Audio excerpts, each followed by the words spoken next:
What else about shit-talking these AIs? Oh yeah, Grok returned, of all the AIs, so all the AIs that were producing misinformation, and specifically misinformation, or confabulated, manifested, and again, otherwise made up, falsified, problematic, harmful misinformation. They were again ChatGPT, Gemini, Meta, Grok, and DeepSeek.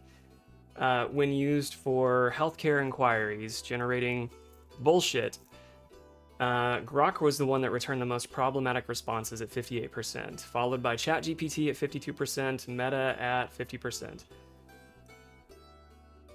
Previous work found that only 32% of citations from specific models were accurate. So that means 68% of citations were falsified. That means that at least 68% of citations were falsified. And this is a collective of sources from Ground News. I just saw it before I went live. So welcome in, Ace. Good to have you. What else? In other news, we can scoot through this one pretty quickly. Did Donald Trump do something cool? No, he didn't. He's a piece of shit. I fucking despise that man. But he was badgered by Bro Jogan. Bro Jogan on the airwaves badgered him to get curious about psilocybin research, which we've talked about here plenty. Psilocybin research for therapeutic applications, I believe, is promising. There's not like metadata on it because of its classification, because of drug stigma. So haphazardly, yes, I'm excited about the prospects of reclassifying and providing more robust research into therapeutic use of these hallucinogens. Not that a hallucinogenic dose is always required to have a therapeutic value, but for some, it does. But that's the thing, is that most of the time we're using like anecdotal data to justify its use. Like, I got a friend of a friend who did like an ayahuasca trip and he came out a different person. His trauma was resolved. Good for them. That doesn't mean shit. That's about as comparable as using ChatGPT for medical advice. I don't recommend it. But also good for them. Welcome in, Zombie. Good to have you, Bubba. Thank you for the raid. How was stream today? I hope you survived. Clock Tower 2, bad game. I at least gleaned that you were not having a good time with it. I couldn't catch much of your stream today because I was attending a DSA meeting. A DSA meeting in person ran over 3 hours. So I was tardy, I was absent. I wasn't absent, I was very tardy. I had to lurk in the last like 45 minutes of your stream. Almost entirely absent. But you're done with it now, it's behind you, it's in the rear view, you have felled it, you have increased your own frustration tolerance. Good on you. You've increased your frustration tolerance, you felled another one. And now I know that I don't have to. Now I know I don't have to play that. And you're getting to a favorite. You're returning to an all-time favorite. Your self-connection is strengthening. You're returning to an all-time favorite. It'll be doom for the ages.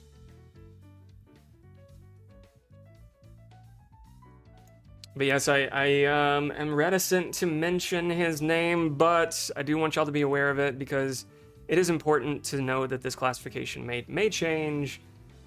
An executive order was signed to make certain psychedelic drugs more available to treat mental health conditions such as depression and anxiety. $50 million was directed in federal funds to make them more accessible, and the FDA was ordered to fast-track review of such drugs as psilocybin and ibogaine. Which is good news. Now, does that mean that Trump has remedied himself for being entrenched in everyone's shithouse? No, not at all, because no sooner than he's doing this is his social credit is going to remain in like a negative discrepancy anyway.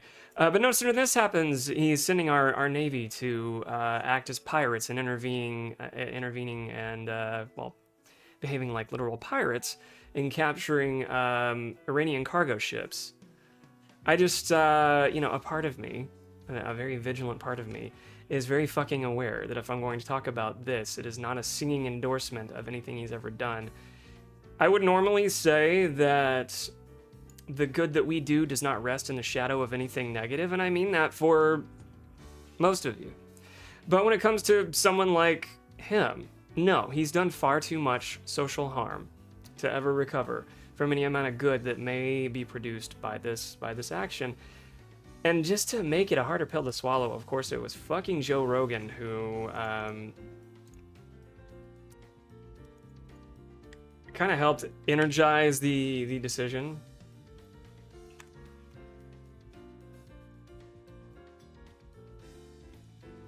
Yeah, plus 1 point when you're down to 80 points is still negative 79. That's correct. That's right.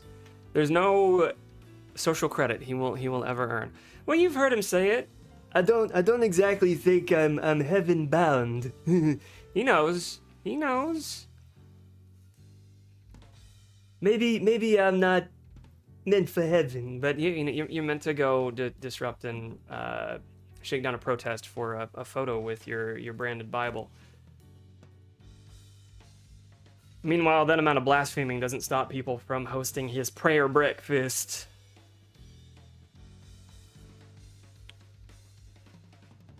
And he says Clock Tower remake on the backlog. I can get some pointers from Zombie.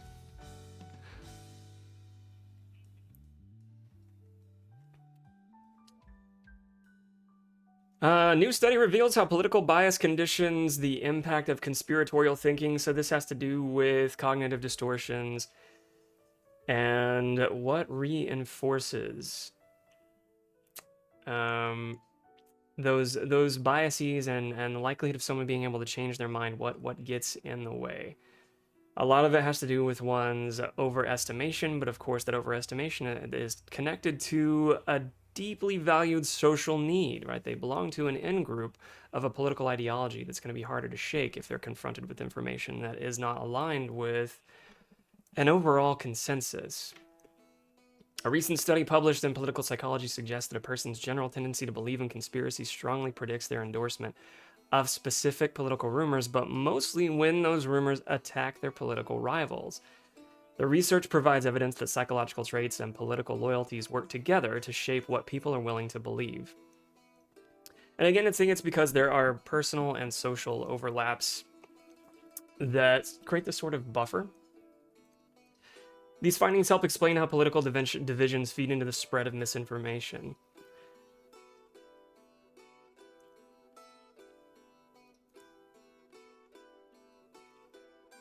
I just remembered I watched Inside the Actor Studio on shrooms. Wait.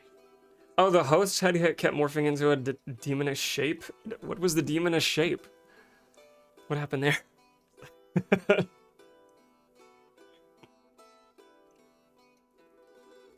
I don't remember that guy's name, but I know exactly what he looks like. Balding, patch facial hair, little round glasses, kind of paunchy. Who was the Inside the Actor Studio guy? I'm surprised I don't remember his name. I don't know if he's still alive. Host James Lipton. James Lipton. I remember Will Ferrell's, as SNL skit with him too, which really wasn't anything like him, but he looked like him. Sultry, did he ask you any poignant questions when you were hallucinating? What would you like to hear God say when you reach the gates of heaven?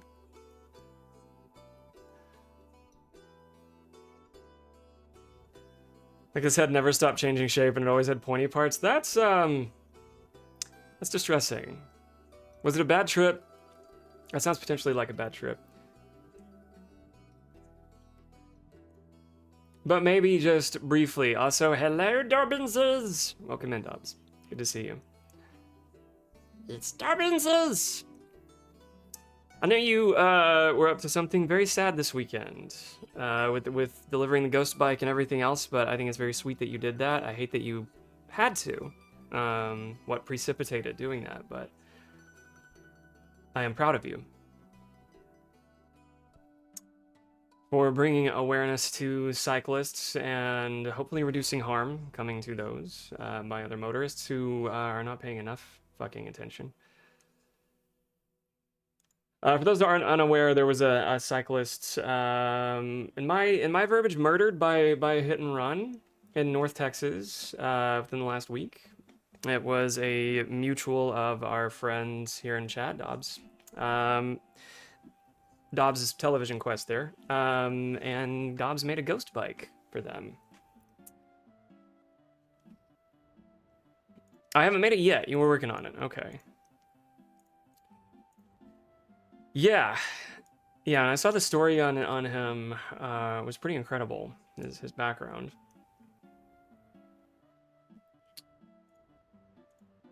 And I mean, you were the first person to tell me what a ghost bike was. Feel free to let chat know the specifics to that. Where did my article go?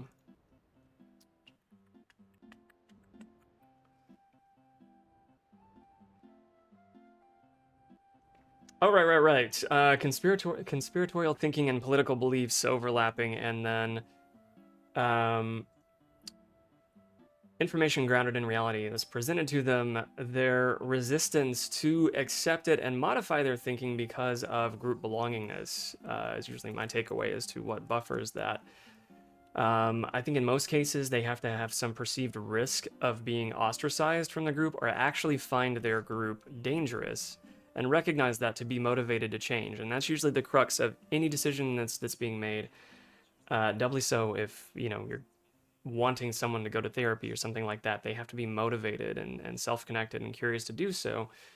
Unfortunately, they don't have a robust, proliferated network of deriving self-insights and insight into a need to change because they already belong to a group that they're not being kicked out of. So what are they risking by needing to change their mind?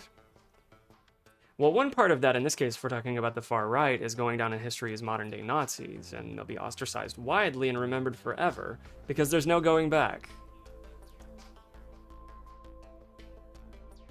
Previous work has identified two separate predictors of these beliefs. First, people have varying levels of conspiratorial thinking, which is a general psychological tendency to assume that secret, sinister forces control world events.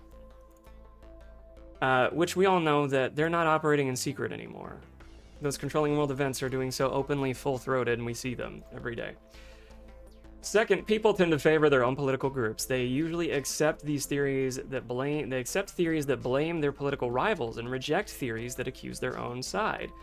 So even here, and we talked about this before with previous studies, one of the things was there's this lack of, I know I've said frustration tolerance a lot lately, but there's a lack of an ability to tolerate any modicum, any measure of stress when it comes to oppositional information, such that they associate that stress and that difference of oppositional information with something almost like physically painful, right? It almost, but it quite literally activates their fight or flight response, and so they're averse to receiving that information.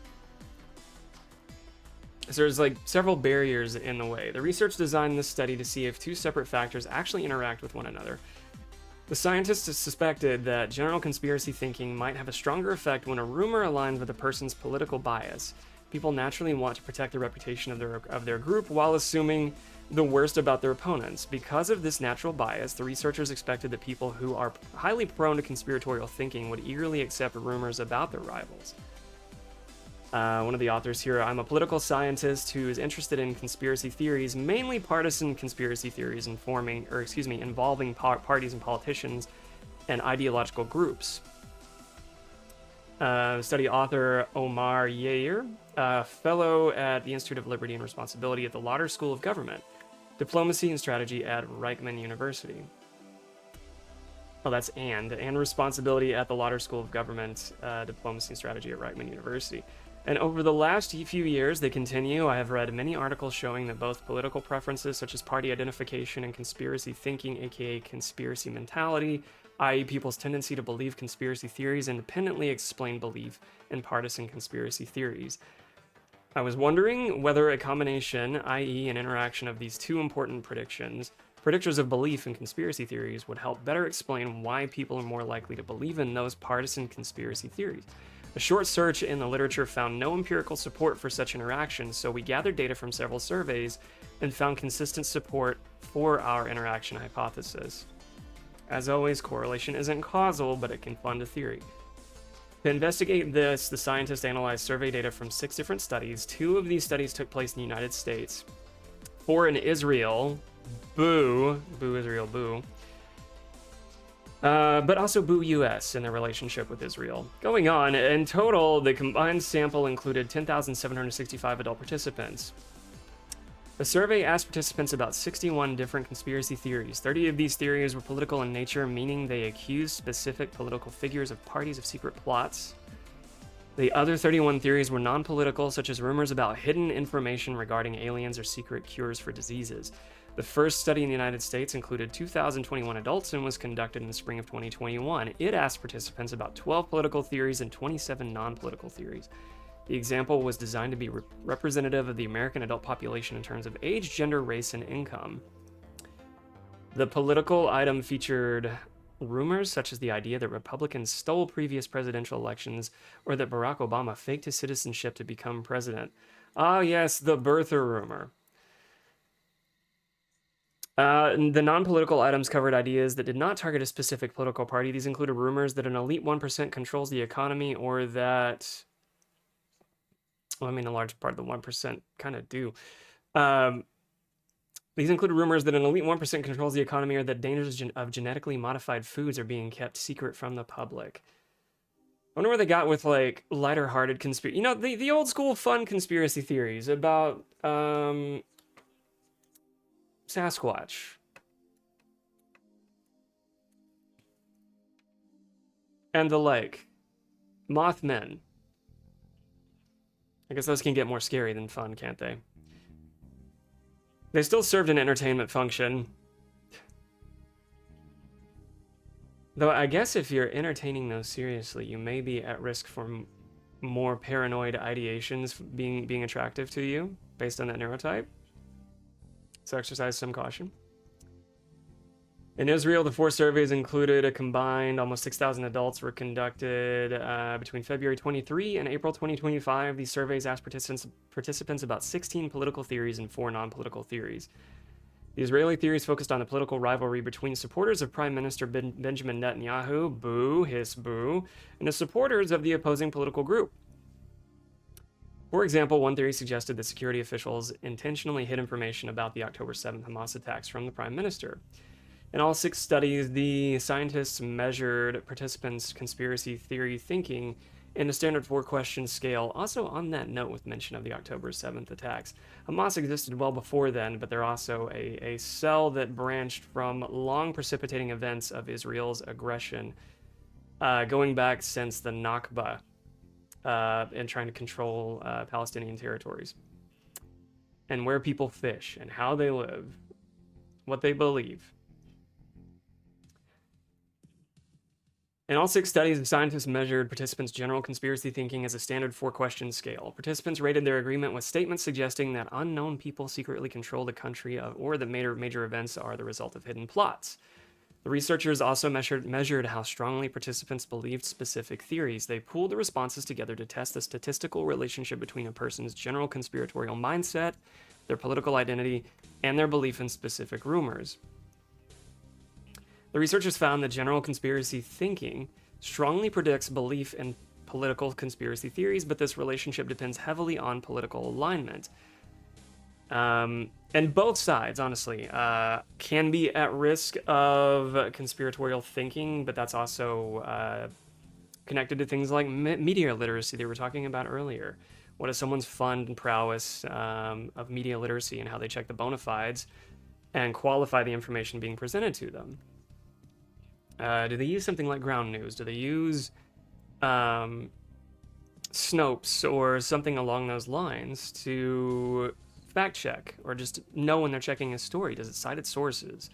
Is it written more to express opinion and be emotionally led and reactionary and evoke strong emotional reactions from its audience, or is it written more objectively to inform?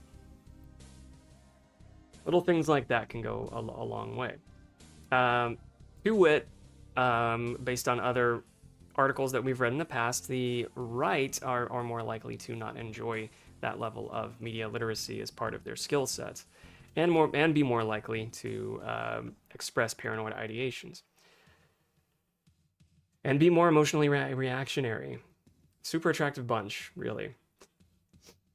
I say that while couching in some of what I say, just remember that it's for entertainment purposes only. I don't truly enjoy making statements that overgeneralize an entire population. I don't believe that's healthy.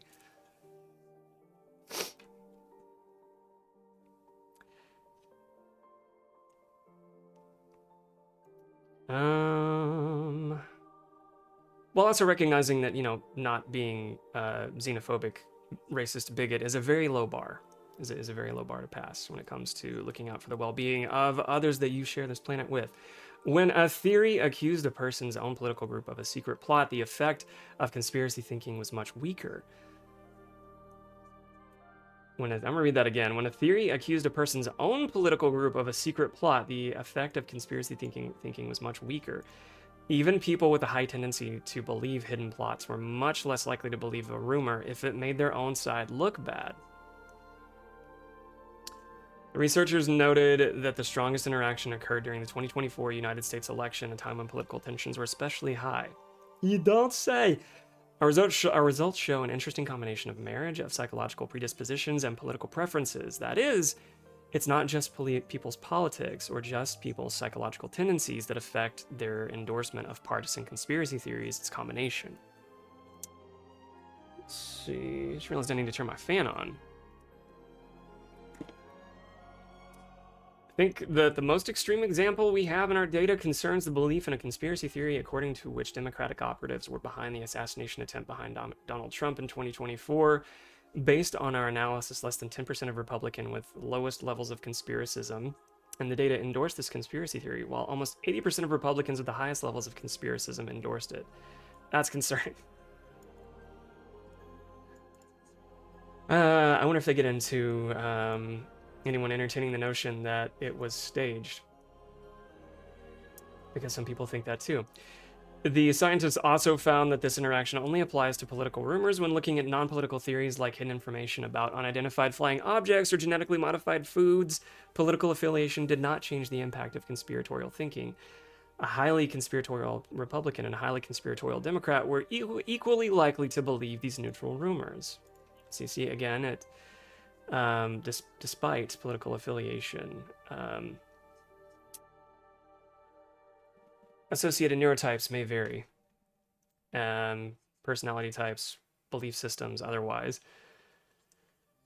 Such that they're not immune to misinformation and conspiratorial thinking funded by it.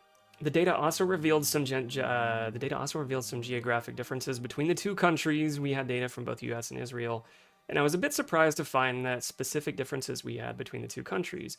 We found the effect of conspiracy thinking on conspiracy beliefs was consistently stronger in the U.S., while the conspiracy theories in Israel were more politicized, in the sense that baseline partisan differences were consistently stronger in Israel. I don't find that surprising. You think we have it bad with Fox News and like OAN operating as like state-controlled media here as mouthpieces for the Republican Party, and places like CNN or outlets like CNN being bought out by who owns Fox News and more. You think we have it bad here with state-controlled media, and we do. I'm very grateful we don't live in Israel, where we have less diverse opinions on a grand stage. Tell we are, but I'm reaching the end of the article and about to move on. But as always, I will share it in the Discord, and when I remember to, I will trim the highlight of this stream and put it on the YouTube channel.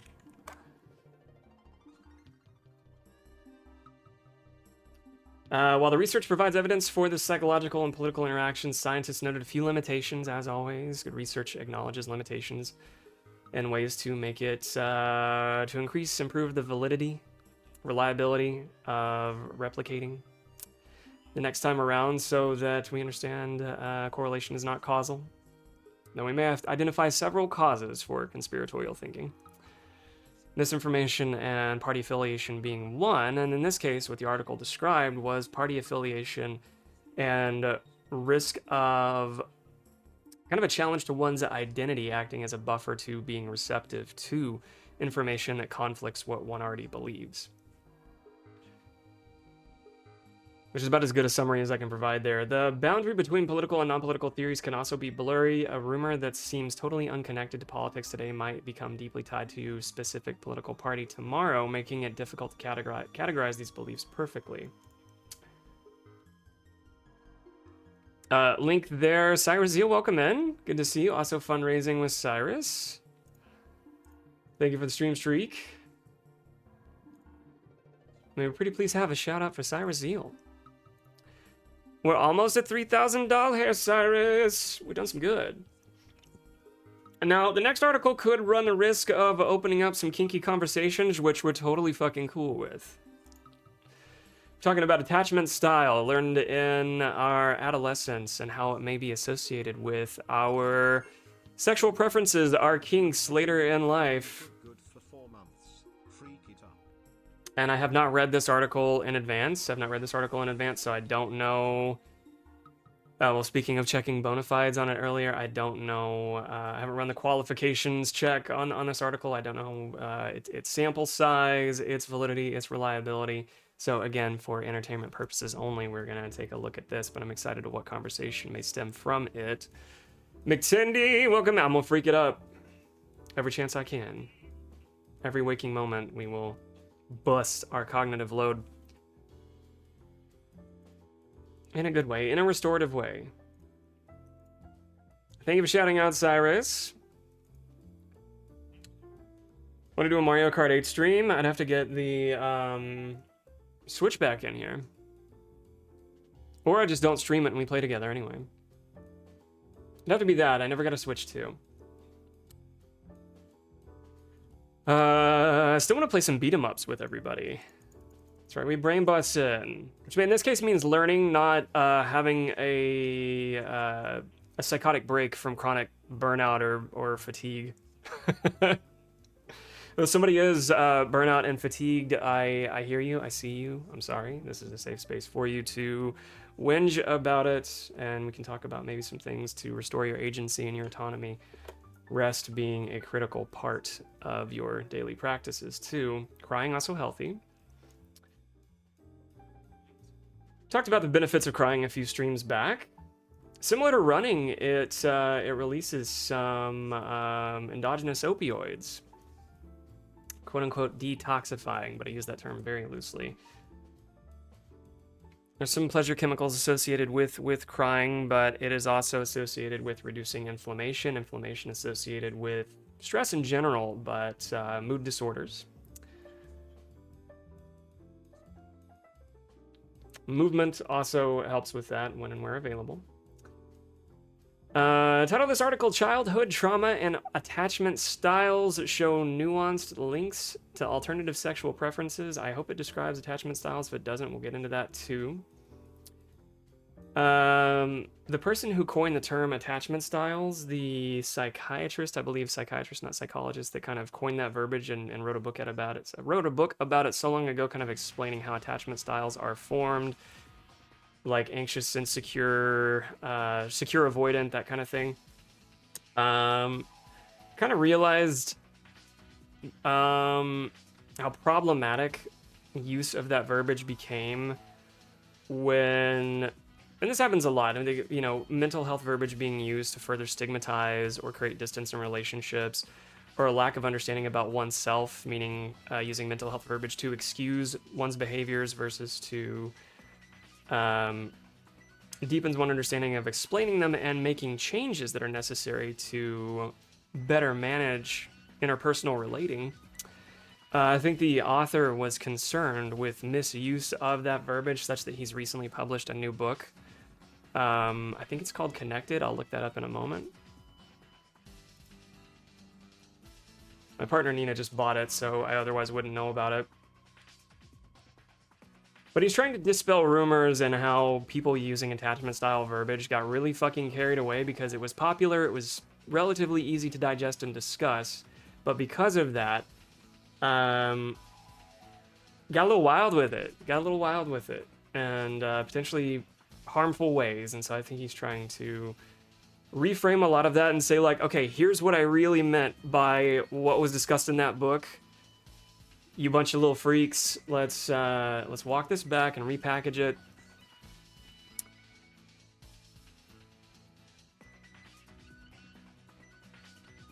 Let's see. Is it this one?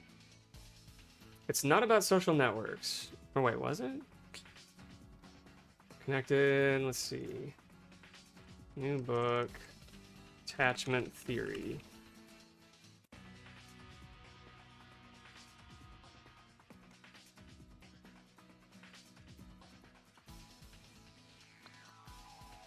So let me see if I can just find it. Might be expensive, but reminder to everyone that if you have Libby, connect your Libby to your local library, or the largest city library that you have access to, and chances are you can find a copy of the book, or at least put it on hold until it's available to you for digital lend, digital or audio or otherwise. Let me see. I think we've got it sitting on a shelf.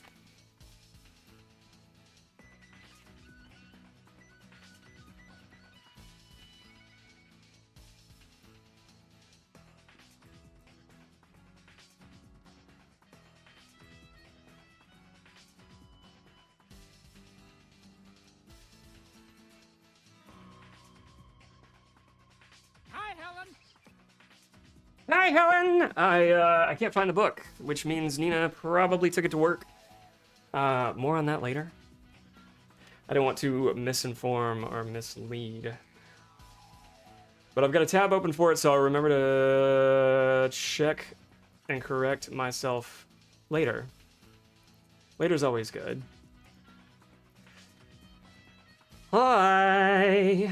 In any case, major corrections due for talking about attachment theory, new book on that. Lately, I've been reading this, and it's been excellent. I would already recommend this plenty. It's heavy into explaining the diagnoses. It's very new, so it's written in contemporary verbiage, very person-centered, strengths-focused, you know, the prose that we like. Also written such that you do not have to read it chapter to chapter, front to back. You can kind of, like a few books I've recommended, authored to be very neurodivergent friendly. You can kind of choose your own adventure. It's been very helpful lately. When I do finish it, we'll discuss it more. The book that I've finished more recently, I'd be more prepared to discuss maybe next stream. The Anxious Generation was really good. But I have plenty of words of caution about that too, because of how it heavily stigmatizes any social media use. And I think there's more good takeaways from the book than not, but it doesn't really offer like a optimistic or rationally hopeful look at research foundations that support certain technologies for therapeutic purposes. So that's important for me to discuss, that the author doesn't spend a lot of time covering, but does spend a lot of time going into the rich details since 2008 forward, because I think it was just published last year, so relatively new data that funds his musings here. That more or less explain why you would not want to have any smart technology in front of like your child's brain until they're like 10 years old, and even then like strictly monitoring it. Makes a good case for no phones in high schools. How the presence of any phone negatively impacts cognitive capabilities. It's a lot of that. So I'm giving you like a very attenuated, if not diluted, synopsis of that one.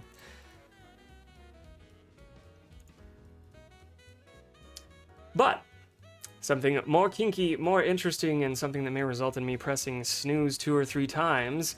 Childhood trauma and attachment styles show nuanced links to alternative sex preferences. Alternative, that's cute. A recent study explores the relationship between past traumatic experiences, how people connect with others emotionally, and their roles in consensual power exchange or pain play during sex. The research indicates that a history of sexual abuse in childhood and certain insecure emotional patterns are related to whether someone prefers submissive or dominant sexual roles. These initial results were published in the journal Behavioral Sciences. To understand these connections, it helps to examine the frameworks surrounding bondage, discipline, dominance, submission, and sadomasochism. The collection of acts is commonly known by its initialism BDSM. The practice involves consensual power exchanges and the erotic expression of physical sensations, which can include the receipt or delivery of pain. These behaviors typically feature the three primary roles. A dominant partner takes control, a submissive partner relinquishes control, and a switch, high switches, alternates between two positions depending on the scenario or their mood or how their day went. Consent is foundational requirement, distinguishing these behaviors entirely from violence or assault. Communities centered around these practices often rely on established safety frameworks, such as the strict principle of safe, sane, and consensual participation. I would also add on that many persons who participate in this find them quite healing. Historically, psychology and medicine viewed these behaviors as inherently problematic because early researchers were fucking nerds, weren't invited to cool parties, based on their theories on clinical or forensic populations where consent was entirely absent, which would be a problem. This skewed the scientific understanding of alternative sexualities for decades. And once again, one of many times where stigma would disallow someone from being curious about a culture to study it, versus, actual science knowing better.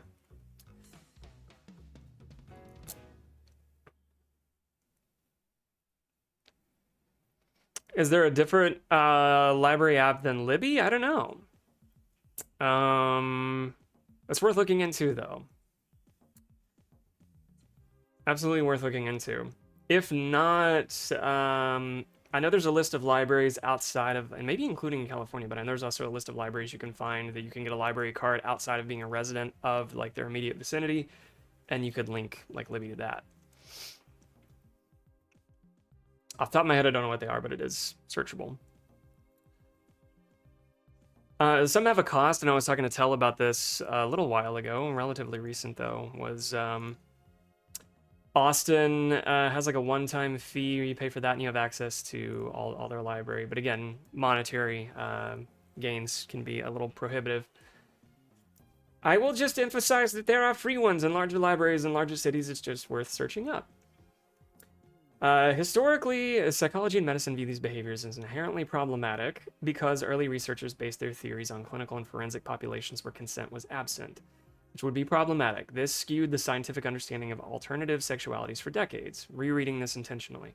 Today, major diagnostic classifications separate atypical consensual sexual interests from actual mental health disorders, because as some of you may not know, having kinks and sexual preferences is not associated with mental illness in this case.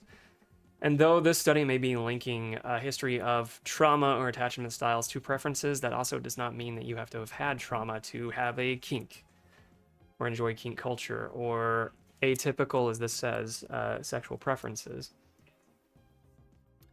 I guess I just want to emphasize that it is not exclusively linked to having trauma, nor is it intended to rationalize why those preferences would come about. It's just an examination of. Another foundational concept in the new research is attachment theory. Attachment theory describes how people form emotional bonds, pointing to how these patterns form from early interactions with parents or caregivers. As social learners as we are, of course, when our brains are still developing, highly malleable, meaning we have a lot of synapses available to form social networks around an identity. We're at the mercy of our caregivers to show us how to model how they cope with frustration and internalizing or externalizing that. What their expectations are of their children to absorb their emotions. Do the caregivers understand that their children are going to have a childlike understanding of processing the world around them, or are they expected to be little adults and nurture their parents and become surrogate parents themselves and take on more mature roles, then they never deserve to have been forced upon them. That affects what would otherwise be theorized as attachment styles, which may result in someone later in life feeling like they have to come to the rescue of others to feel secure and safe in themselves, saying yes all the time, at the compromise of their own central nervous system, feeling more secure and safe. And it's much more than that. Let's see. The care a child receives creates a mental blueprint for how they view themselves and others later in life, and this blueprint continues to guide their adult interactions. Securely attached individuals feel comfortable. This is securely attached individuals feel comfortable with closeness and trust. They typically expect others to be supportive. In contrast, insecure attachment generally falls into 3 specific categories. Preoccupied type individuals consistently seek approval and fear of abandonment. And sometimes that fear of abandonment is associated with more like borderline personality types, but not exclusively to. You don't have to have a diagnosis to, of course, have abandonment concerns. But it may date back to as far as you cried out for help in your youth and no one came. And so that part of the brain seeking reassurance is asking that question, am I safe and do I matter? Am I safe and do I matter? Until someone else comes along to help nurture that. Dismissive individuals avoid closeness because they prefer extreme independence or not to trust others. These are the ones who kind of became like the porcupines. You ask them what's wrong, it's the fine, I'm not letting you in, I'm not letting you be vulnerable with me, I'm not disclosing that because in instances in the past in which I was vulnerable, that was used against me. Those types. And fearful individuals desire emotional intimacy, but pull away to avoid being hurt. Researchers Maya Selik and Vesna Yug from the University of Primorska conducted this research to see how early adverse experiences might shape both adult attachment and later sexual preferences. Past literature suggests that survivors of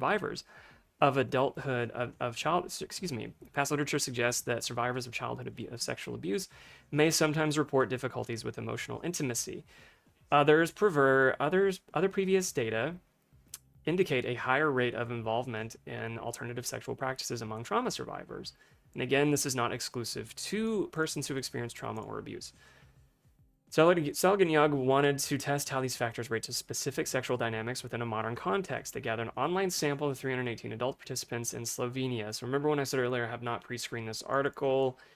I'm not going to say this data disqualifies, but online surveys tend to result in like questionnaires and self-reporting, not monitored in a clinical laboratory setting.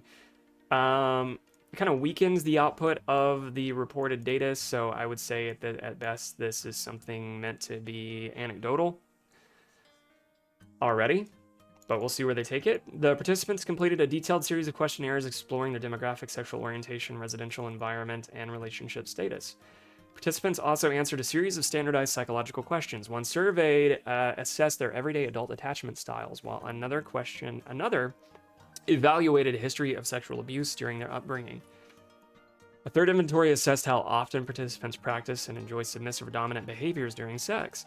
The researchers then analyzed the responses to find mathematical correlations between these life experiences. The results revealed distinct associations between early trauma and later sexual preferences.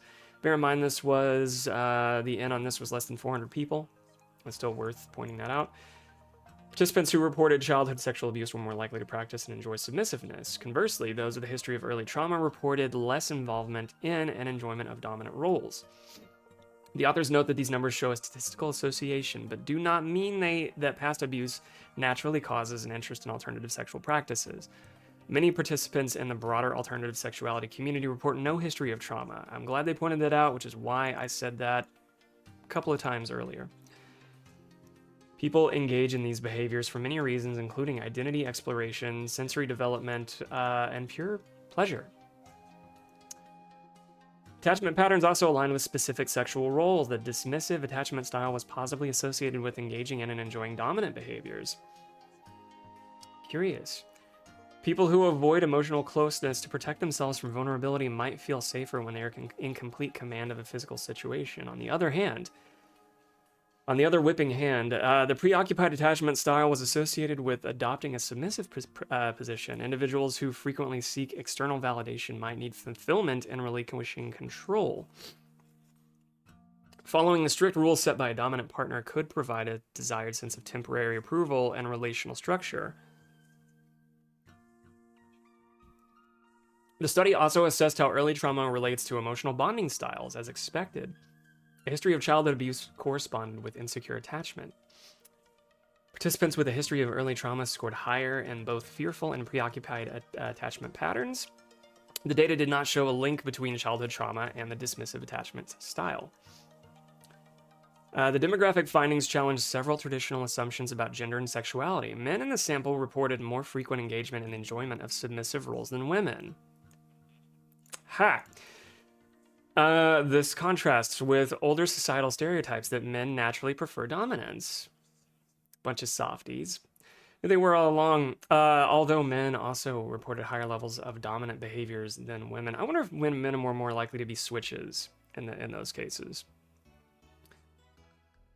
More questionnaires need to roll out. I did snooze the ad. Running a little long in the first half here. This contrasts with older societal stereotypes that men prefer dominance. Yeah, okay, read that. Although men also reported higher levels of dominant behaviors than women across the entire analytical board. Again, wondering who among them were more likely to be identified as switches. Or because they're switches they don't want to pick. I don't want to choose! Other demographic variables predicted involvement in alternative sexual dynamics in individuals living in urban areas. Older participants and people identifying as bisexual or homosexual reported higher rates of participation. People in open relationships engaged in these behaviors more often than single or dating. Living in a rural setting and being legally married were associated with lower participation rates. To double-check their findings, the researchers built a customized statistical model. They tested whether early trauma was the hidden reason behind why non-heterosexual people engage in these behaviors more frequently. The model showed that early abuse did not serve as a mediating link, meaning that non-heterosexual orientations independently predicted higher participation rates. Which makes me wonder if that's because they feel more connected with themselves and their support groups and those they identify with and more. The investigators acknowledged several limitations in their work. The study relied on self-reported data, which can sometimes result in biased or inaccurate reflections of past events. That was my early criticism. Was doing, kind of in a non-clinically observed setting. Granted, these are clinicians and probably research assistants compiling this data. These are persons filling out questionnaires from the comfort of their home studio.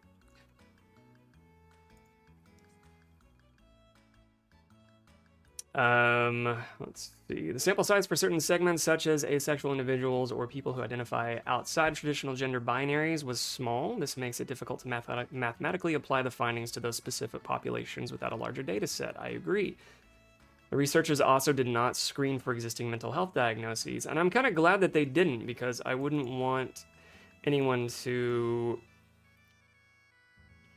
increase the risk of stigmatizing false correlate between an implied connection between mental health diagnoses and kink culture. I mean, yeah, it's certainly a healthy curiosity to know, but they're already exploring attachment styles and trauma.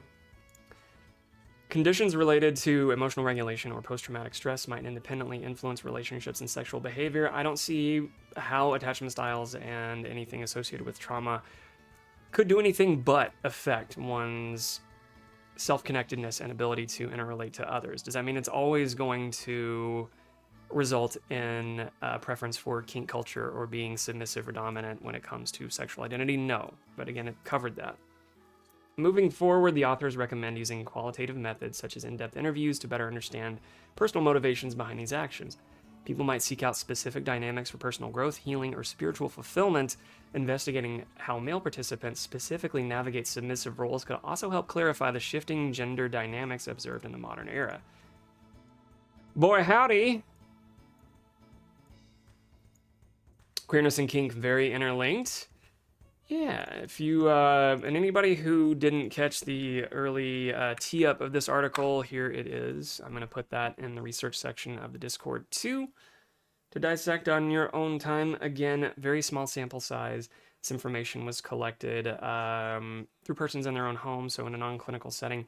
I would say at best this information is anecdotal and educational, informational, borderline entertainment only, but can be used as a foundation for guiding other more robust research, as they say. I noticed while I was going through that, my sinuses were getting real fired up. I'm gonna have to hit some nasal spray on the break. But that will cover it for the PsyChat part of stream. When we take a break and come back, I'm gonna be ready for a little movement. I'm gonna put up a little banner that's gonna encourage some $5 minimum donos. And for every $5 that are donated when we come back from the break, you'll have your choice of making me do squats or push-ups or curls. I think we'll do 10 for 5 at that point. Get me moving. I didn't get to go to the gym today because, you know, I went to the DSA thing and then got ready for this. In betwixt management of other, you know, household ownership of other household duties, dutifully fulfilled, for that matter. It's interesting how a lot of cis men are so deep in their masculinity cage that even when you would think would be a safe place, even what you would think would be a safe place of an intimate setting with their partner, they still struggle. Yeah, it really is. Surprising and not surprising how many persons internalize and carry such a deep-seated discomfort, like with their own body, in a space where they would otherwise deserve to feel safe with their partner and intimately connected with them and safe, free, devoid of any semblance of shame with them, so they can be as realistically totally connected to themselves and their partners in moment and maximize their pleasure for the time that they're together. Anybody deserves that, right? But because of constructs of you know, what would be considered heteronormative, not so normative behavior, a lot of buffers get put up that are associated with vulnerability, that are associated with weakness and features, characteristics, traits, like vulnerability being associated as like a feminine trait, therefore something to mask behind stoicism or a limited range of expression. Such that if things like that are taught repeatedly and coded and reinforced throughout one's lifespan development up until their adult life, they are going to have a very difficult time finding those networks associated with self-connectedness and vulnerability and not feeling shame about even just being naked with themselves or with their partner. They're going to find a lot of interference there that I would hope they have access, a means, and a curiosity and motivation to also work through, so that they don't create more distance in their relationship. And I'm glad I can remind you that you have some candy to enjoy.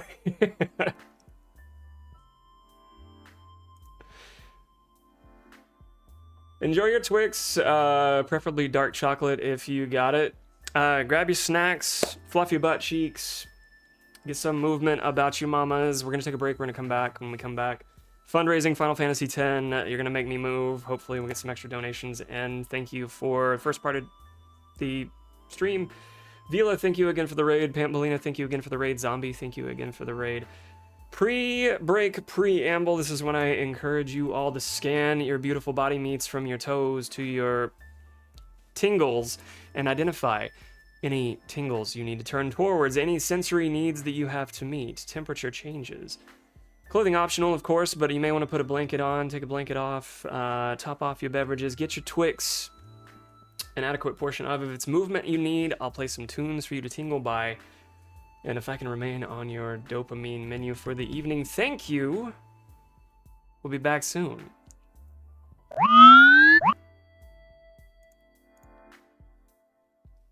Yeah, question poised. You going for the left or right Twix? Are you dominant or submissive for left or right Twix?